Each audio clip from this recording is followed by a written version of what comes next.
Emma slipped in just after dawn, around 7 a.m., her smile too gentle, too content for the tale she'd prepared.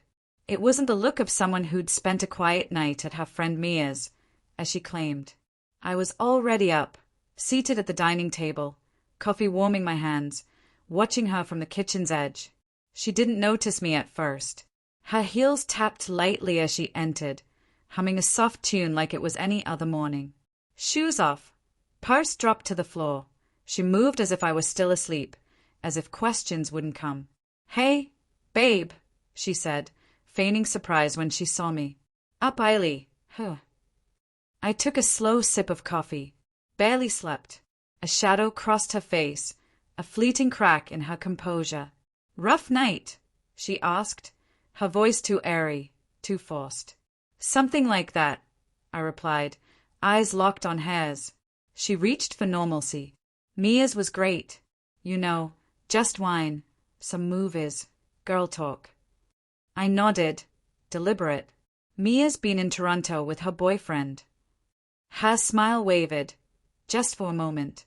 "Oh, yeah," she said. "She left yesterday. I was with her roommate, Kayla." "Kayla?" I leaned back. She still got that silver Jeep. A brief pause. "Yeah, I think so." "Funny," I said softly, "because I saw you getting into a black BMW outside the Haven Hotel around midnight."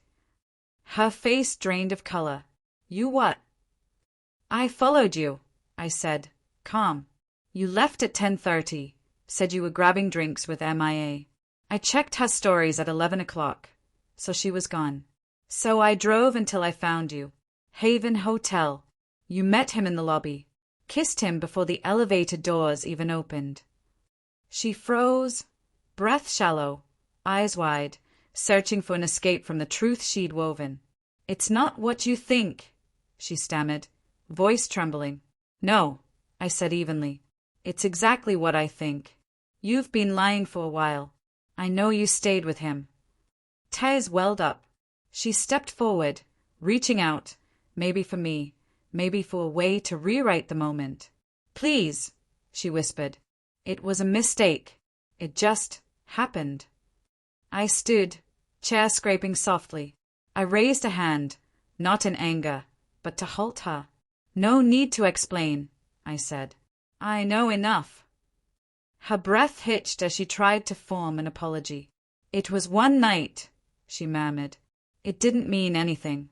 I don't know why I did it. I've just felt so lost, so alone." "Alone?"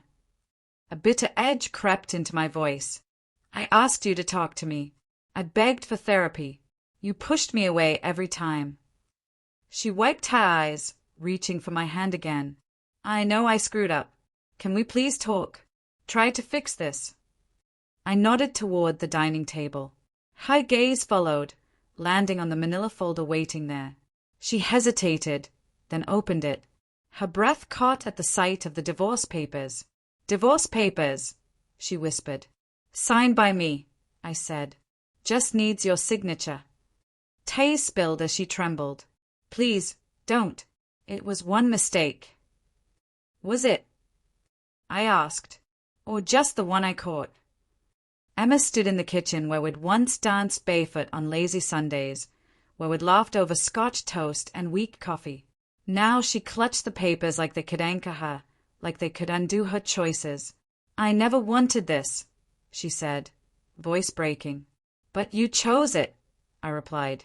"You didn't trip into a hotel room. You made a decision. You kissed him before the elevator even opened. And you smiled. You smiled when you came home." She sank into a chair, hands covering her face, crying softly. "I don't know who I am anymore. I don't know why I did it." "I do," I said quietly, "because running toward something new was easier than fixing what we had. Because you stopped caring about us." She didn't argue, just wept behind her hands. I didn't comfort her. I didn't offer forgiveness. I let her sit in the weight of it, just as I had. Finally, she looked up, eyes red. "What now?" "You sign," I said. "Then you leave. Your bags are in the garage. Her face twisted in shock. That's it. That's it, I said. No shouting, no slammed doors, just the quiet end of a trust too broken to mend. She signed, her hand shaking. She left that afternoon, suitcase in tow. The bright smile I once loved was gone.